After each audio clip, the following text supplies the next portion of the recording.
Boa noite, vou começar a apresentação sobre os padrões de Grasp. Meu grupo ficou com o polimorfismo, as variações protegidas e a fabricação pura. Padrões Grasp. Grasp é um acrônimo que significa General Responsibility Assignment Software Partings.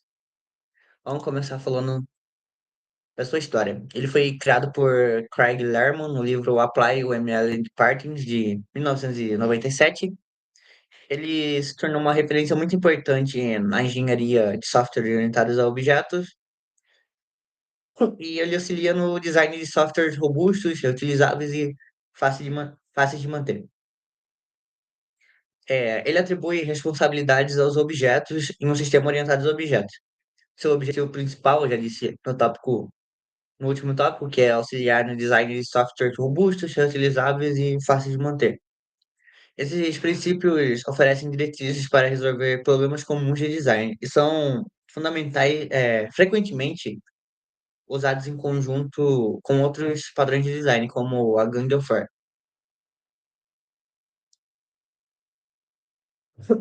Perdão. Vou falar aqui, citar os 9 princípios. O primeiro é Information Expert, o Creator, o Controller, o Low Coupling, o Height Cohesion, o Polymorphism, o Prefabrication, o Indirection e o Protect Variation. Vou falar um pouquinho só por cima dos, dos que meu grupo ficou. Começando com o polimorfismo. Usa o polimorfismo para delegar responsabilidades de implementação a uma subclasse específica. Pode ser uma interface ou uma classe abstrata. Já na fabricação pura, ele cria um objeto que não representa um conceito do domínio, para alcançar o baixo acoplamento, a alta coesão ou a reutilização. E as variações protegidas, protege o elemento e o sistema das variações dos outros elementos, criando um encapsulamento no ponto de variação. Esses princípios são fundamentais para a criação de um software bem estruturado e de fácil manutenção. Ao seguir os princípios de GRASP, o desenvolvedor pode criar um sistema que são fáceis de entender, de modificar e de evoluir ao longo do tempo, com essa escalabilidade. Os objetivos dos princípios de GRASP é fornecer uma abordagem metódica para a atribuição de responsabilidades, melhorar a manutenibilidade e a modularidade de software, facilitar o aprendizado para novos desenvolvedores, a aplicação prática em estudos de caso e a integração com o diagrama UML. Esses princípios ajudam os desenvolvedores a raciocinar sobre como organizar classes e objetos de maneira que suas responsabilidades sejam claramente definidas e que a colaboração entre elas sejam altamente efetivas. É, Atribuição de responsabilidade, ele auxilia na decisão de quais responsabilidades devem ser atribuídas a quais classes, promovendo um design mais coeso e compreensível. Sobre a sua melhoria na manutenibilidade, ao seguir os princípios, o design de software tende a ser mais modular e menos acoplado, facilitando a manutenção e a evolução do sistema ao longo do tempo. Na facilidade de aprendizado, é, princípios servem como uma ferramenta de aprendizado para desenvolvedores, principalmente aqueles que estão iniciando na orientação a objetos, ajudando a eles a entender melhor os conceitos fundamentais do design. A aplicação no estudo de caso. Com os princípios podem ser aplicados em estudos de casos práticos, isso permite que desenvolvedores vejam esses conceitos se traduzirem em soluções reais e funcionais na aplicação. Já a integração com os diagramas da UML, os princípios Graph podem ser utilizados para facilitar com uma ilustração e relacionar os designs de objetos, ajudando a visualizar as interações e responsabilidades de cada objeto. Vamos começar com o polimorfismo.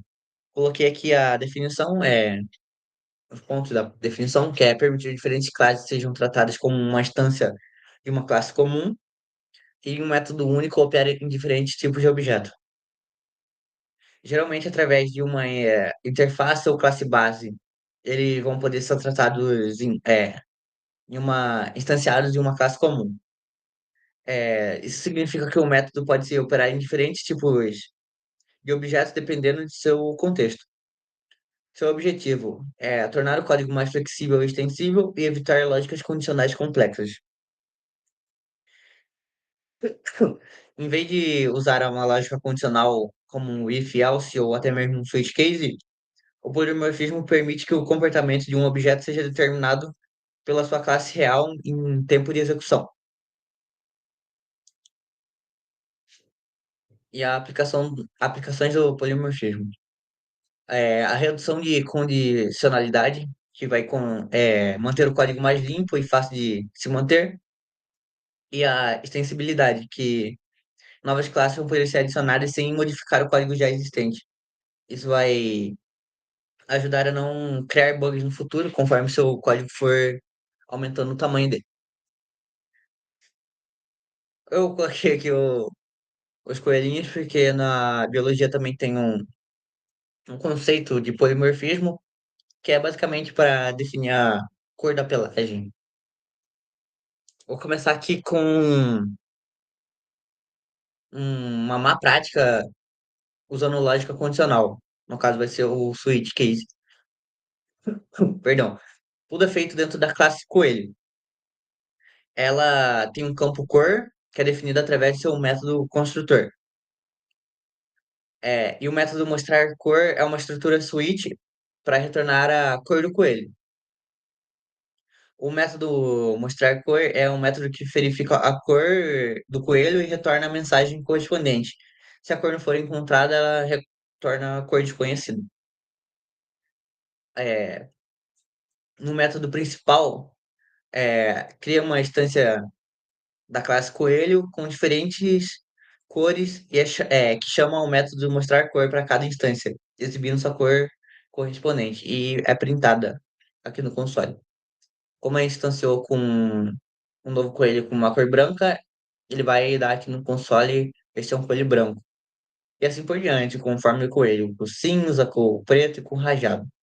Isso é uma prática, porque conforme o código for aumentando de tamanho, a gente vai ter que vir aqui e ficar instanciando toda hora e colocando a cor que a gente deseja. Aqui eu coloquei um exemplo de como se deve utilizar, como se deve fazer, que é usando o polimorfismo. Que no polimorfismo aqui a gente tem a classe coelho, que é uma classe abstrata, e ela define o método mostrar cor. Esse método não possui implementação na classe base e deve ser implementado por qualquer classe que hergue a classe coelho. Cada uma das seguintes classes aqui embaixo, elas vão estender o coelho, aqui o Exchange coelho, e fornece a implementação específica para o método mostrar cor. E implementando esse método mostrar cor, ele vai retornar a cor do coelho. Aqui o coelho branco vai retornar um coelho branco, coelho cinza, um coelho cinza, e assim por diante. Aqui na classe main a gente já não precisa instanciar e passar a cor, a gente só chama, só instancia com a classe que a gente quer. No caso, coelho branco, coelho cinza, coelho preto ou coelho rajado. E vai dar, o resultado vai ser o mesmo, vai aparecer a cor do coelho aqui embaixo. Até peguei errado aqui na apresentação que eu não peguei o mesmo retorno aqui. Mas ele vai dar meio que o mesmo resultado, ele vai dar no console a cor do coelho que a gente quer, mas aqui já muda, que a gente não precisa ficar definindo a cor do coelho a cada chamada que a gente faz. Tipo aqui, senão a gente ia ter que fazer, se a gente quisesse mais uma cor, a gente ia ter que instanciar um novo coelho e passar a cor dele aqui, como passar a cor como argumento. E aqui a gente ia ter que criar mais um case, vai usar mais memória, e conforme vai crescendo, vai ficando inviável isso. E aqui é bem mais fácil, que você vai criar uma classe, você vai estender o coelho e você vai retornar a cor dele. E você vai, não vai precisar passar a cor, você só vai precisar chamar, instanciar como a nova classe que você criou. Como eu disse que se relaciona com o diagrama UML, eu criei aqui um diagrama de classe básico só para mostrar que tem a classe abstrata coelho, mostra a cor, e cada classe que estende ela vai ter também o seu método, mostrar cor, para o coelho branco, preto e cinza e rajado. Tá. As contraindicações. Não se aplica o polimorfismo para a prova de futuro, ser uma verdadeira necessidade. Às vezes, os desenvolvedores projetam um sistema com interfaces e polimorfismos para ficarem à prova de uma possível variação desconhecida. Se o ponto de variação é motivada por uma vulnerabilidade imediata ou muito provável, o esforço de adicionar essa flexibilidade é válido por meio do polimorfismo. Aí coloquei aqui, avaliar criticamente a probabilidade de variabilidade antes de investir em flexibilidade. É, significa que ter avaliação crítica é necessário, porque não é incomum você encontrar esforços desnecessários de querer acrescentar, aplicar o polimorfismo em aplicações para deixar a prova de problemas futuros. Só que a aplicação é muito pequena. Então você não precisa ter esse cuidado tão grande de aplicar polimorfismo, que você vai ter um trabalho a mais para uma coisa que você não vai utilizar muito. Tipo, o exemplo dos coelhos lá era só um exemplo, então, para mostrar. Não seria necessário eu utilizar o polimorfismo e as interfaces nele. Então é isso, e agora vamos ficar com o Fabrício apresentando as variações puras é, as dimensões puras e as variações protegidas. Oi, professor. Meu nome é Fabrício Gomes Pereira da Silva e eu vou falar sobre Poor Fabrication e sobre Protected Variations. Invenção pura, ou também chamado de Poor Fabrication, ele é um padrão de design usado para criar classes, que podem ser classes artificiais ou classes de conveniência. E ele também é usado para adição de componentes que, naturalmente, eles não se enquadrariam dentro do domínio do problema.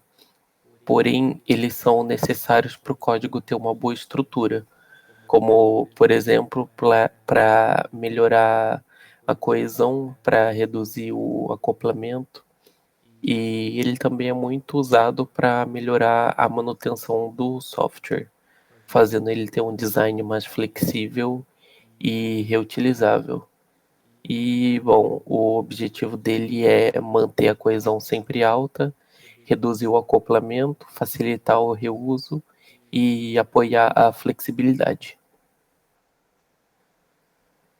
De acordo com o livro Applying Yomelel and Partners, que foi o livro que a gente acabou utilizando para fazer esse nosso projeto, é um livro que o senhor deixou lá no documento e por isso a gente acabou tomando ele como base. Nesse livro ele sugere que o projeto de objeto ele seja dividido em dois grupos, o da decomposição representacional e um outro da decomposição comportamental. Esse primeiro da decomposição representacional, ele busca representar conceitos do domínio diretamente no código. Ela tem o objetivo de minimizar a diferença entre o mundo real e a sua representação no software.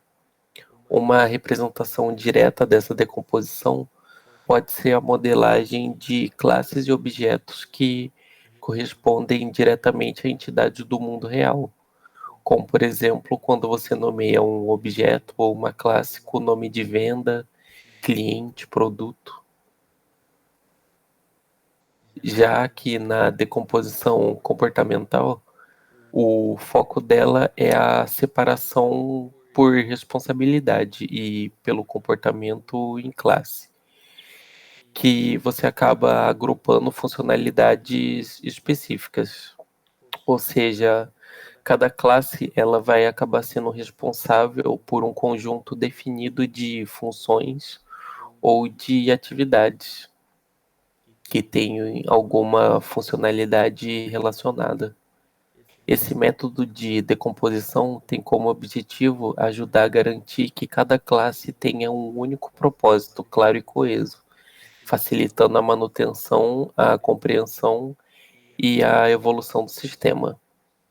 Aqui eu coloquei como exemplo um nome de uma classe como validador de venda, que nesse caso o nome dela, né, é justamente qual a funcionalidade específica dele dentro do diagrama.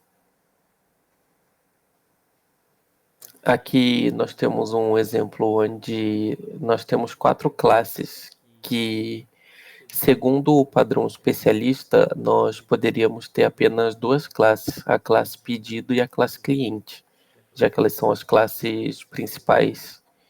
E o item que o cliente pede, ele pode ficar salvo dentro do pedido. E o desconto, ele também pode ser calculado dentro do pedido.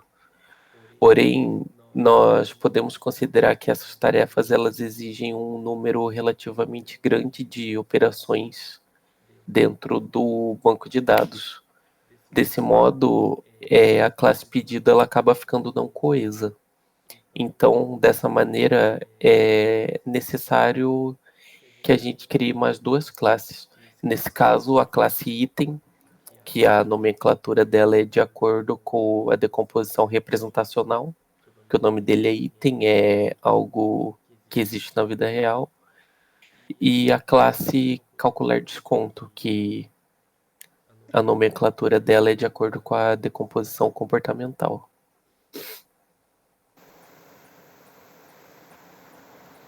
Aqui, como vantagens da Prefabrication, nós podemos citar a alta coesão dela, já que as responsabilidades são decompostas em classes mais refinadas, com tarefas específicas.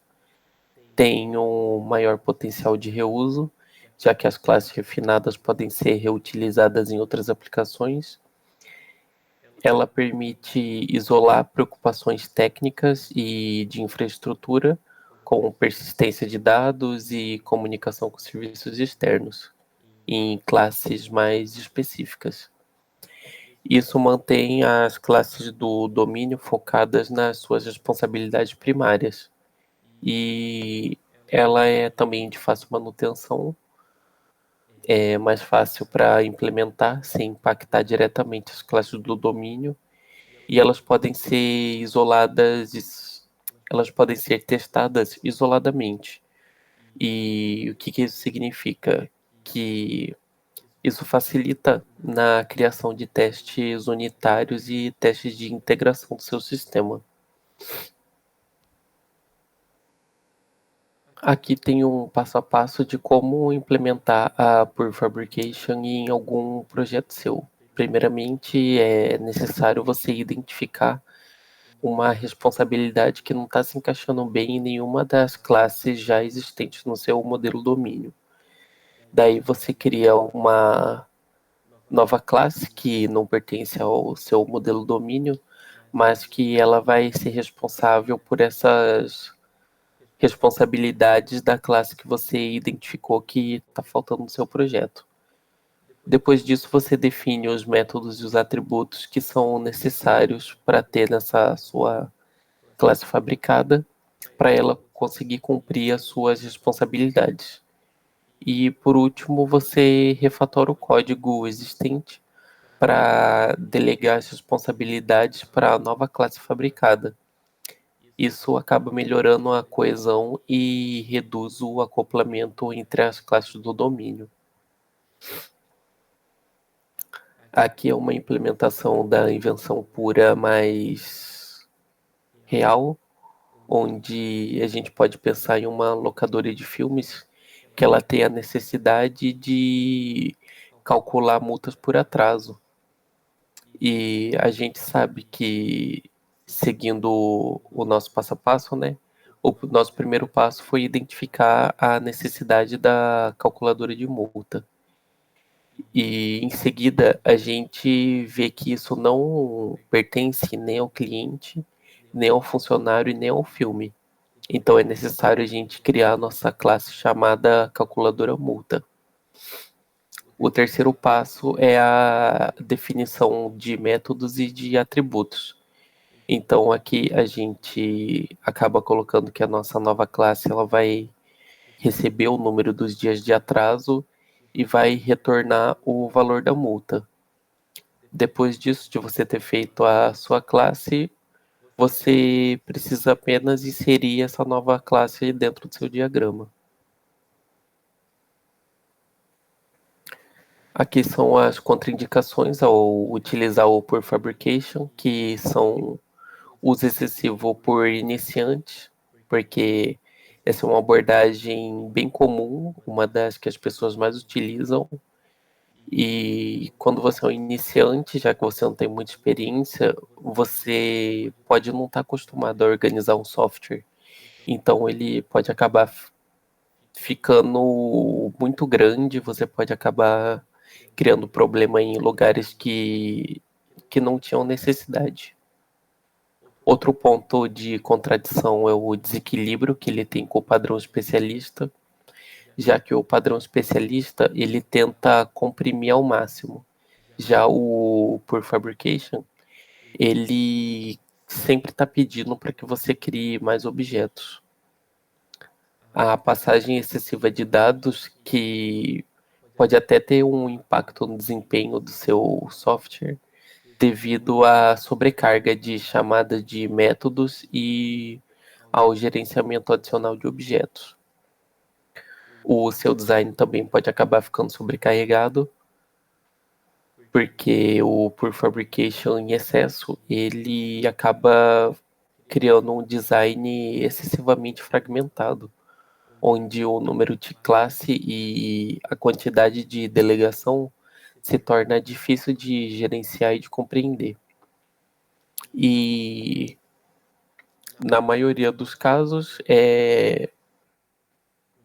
por causa das classes fabricadas, você acaba tendo que documentar mais detalhadamente o propósito e a funcionalidade de cada classe que você criou, para garantir que quando outros desenvolvedores vão olhar o seu código, o seu diagrama, eles consigam entender a razão da inclusão daquela classe.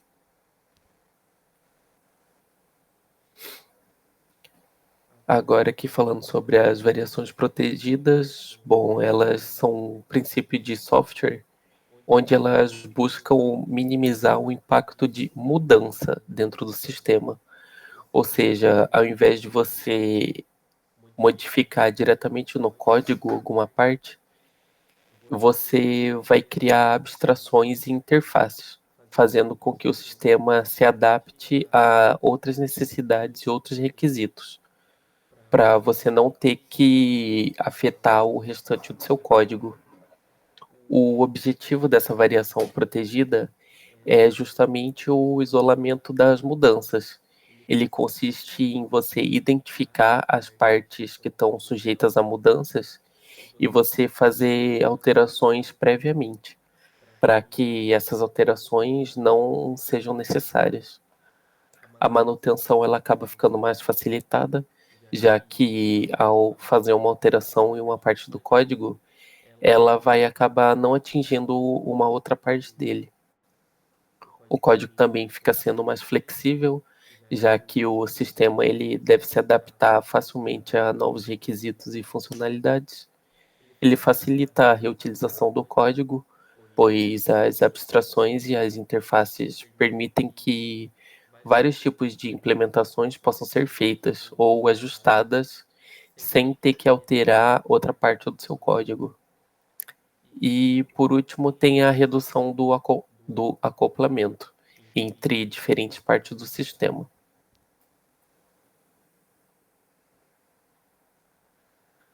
Aqui um pouco sobre por fabrication e variações protegidas. Um exemplo bem interessante que eu acabei vendo foi que a gente pode visualizar o nosso projeto como se ele fosse uma casa. E cada tijolo nessa casa é uma parte do nosso sistema. E as variações protegidas, elas vão ser consideradas o reboco da casa, porque são elas que vão acabar unindo e isolando os tijolos de mudanças futuras. Isso permite que o sistema seja mais flexível. Já a Pure Fabrication, que eu citei agorinha, ela nessa casa é como se ela fosse um novo tijolo, um tijolo que não estava na planta original da sua casa. Porém, ele, de acordo como você vai construindo a casa, você vê que ele pode simplificar a sua construção, ele pode tornar a sua casa mais funcional e nele é possível você encapsular a complexidade de outros tijolos. Isso acaba oferecendo uma interface mais simples para outros elementos da construção da sua casa. E bom, agora voltando sobre o contexto de programação, né? A Pure Fabrication e as variações protegidas, elas trabalham juntas para isolar a complexidade, escondendo os detalhes internos de um componente, tornando ele mais difícil de entender e modificar. Ele fornece também uma interface estável, pois ele tem um ponto de acesso consistente para um componente, mesmo que a sua implementação interna mude. E eles também aumentam a flexibilidade, permitindo que diferentes implementações sejam trocadas sem afetar o resto do seu sistema. Aqui tem um exemplo da variação protegida, que nessa primeira classe ela é a interface adaptador de calculador de imposto, que é onde define o método calcular imposto. E essa interface ela é a abstração que está protegendo o sistema DPV das variações de APIs externas. Já a calculadora de imposto A e a calculadora de imposto B, elas são implementações concretas da interface. E cada uma delas se adapta a uma API externa diferente.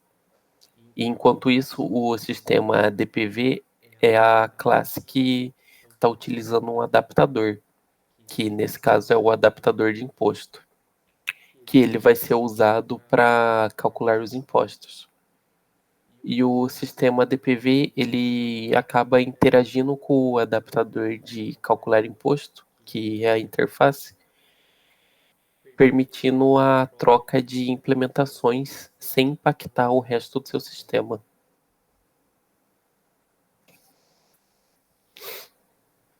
E bom, as variações protegidas, elas buscam criar sistemas mais flexíveis, robustos e fáceis de manter.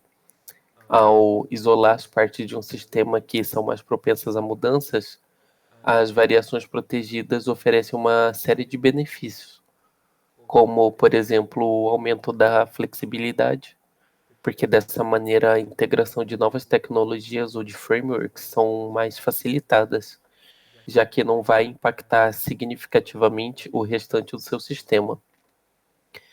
Tem também a redução do acoplamento, já que ela diminui o grau de dependência entre os componentes do sistema, tornando menos frágil a mudanças.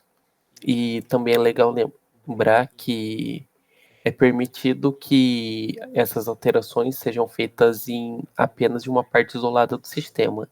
Ela não precisa necessariamente impactar todo o seu sistema. Tem também a melhoria na manutenção, já que dessa maneira é mais fácil você identificar e corrigir os bugs no código, porque ele fica mais fácil de entender, com as responsabilidades de cada componente estando escrita de maneiras mais claras. A reusabilidade, que permite a reutilização de componentes em diferentes tipos de contexto, pois eles são menos dependentes do ambiente que eles estão sendo inseridos. Tem a facilidade de teste, porque dessa maneira é possível fazer testes unitários, que são testes mais eficazes. E tem também a redução de riscos, que dessa maneira, né, é mais fácil você controlar e isolar os riscos do seu sistema. Aqui, para finalizar a apresentação, eu achei que seria interessante eu mostrar uma tabela onde compara a Pure Fabrication e as Protected Variations, já que as duas têm um objetivo de melhorar o sistema, porém de formas diferentes. Eu vou citar agora a Pure Fabrication como PV e a Protected Variation como PF, para eu acabar não sendo muito repetitivo. Primeiramente, como utilizar. No caso do PF, é quando uma responsabilidade não está se encaixando bem em uma classe de domínio. E quando você vai utilizar o PV, é quando você está tendo a necessidade de proteger a parte do seu sistema de prováveis próximas mudanças. Os benefícios de cada uma também já foram citados, porém aqui eu quis comparar elas, é que a PF tem alta coesão, baixo acoplamento, maior reutilização e melhor manutenção de código. Isso não quer dizer que um não tem o mesmo benefício que o outro, só que um acaba sendo melhor do que o outro. E nesse caso, a PV ela é melhor para reduzir o impacto das mudanças no seu sistema, ela aumenta a flexibilidade e facilita a manutenção. A desvantagem da PF são que elas aumentam a complexidade do seu sistema. Isso pode desviar o foco do seu modelo domínio. Isso pode dificultar a compreensão do seu sistema. Já a PV, ela também deixa o seu sistema mais complexo com a adição das abstrações de interfaces e ela pode aumentar a dificuldade de compreensão e manutenção do seu código. Claro que essas desvantagens, né, dos dois você só tem com o mau uso delas, se elas acabarem sendo muito exageradas no seu projeto. E aqui eu trouxe um pequeno exemplo de cada uma, que nesse caso a APF, como eu citei lá no exemplo dela, é uma criação de uma classe multa, que é uma classe que ela não pode ser inserida em nenhuma outra classe já existente, então você vê que é necessário criar uma classe nova. E no caso da PV, pode ser a criação de uma interface em um sistema apenas para ler diferentes tipos de arquivo, como arquivos XML, arquivos JSON, PDF, doc, HTML e etc. Então, depois de tudo isso, eu acho que fica claro que a Pure Fabrication ela é mais útil para você melhorar a organização interna do seu código. Já a Protected Variations, ela é essencial para você proteger o seu sistema de mudanças. E aqui assim a gente termina o nosso trabalho, professor. Agora que eu vi o negócio de bateria, eu acho que deve ser que ficou mostrando aí na tela. Ah, minha câmera eu acho que talvez estava na frente. Caso o senhor tenha alguma dúvida, né, o senhor pode entrar em contato comigo, com o Lucas, que a gente vai tentar explicar alguma coisa que tenha ficado meio confuso, que a gente não tenha conseguido explicar direito. E eu queria agradecer por o senhor ter ministrado essa matéria pra gente, né? A gente acabou não se matriculando ela anteriormente, por isso que a gente está fazendo ela agora. Não foi nem que a gente reprovou. E é isso, queria agradecer também a oportunidade de estar fazendo esse trabalho, né? E é isso, professor. Aqui estão as referências que a gente utilizou para fazer. E é isso. Muito obrigado.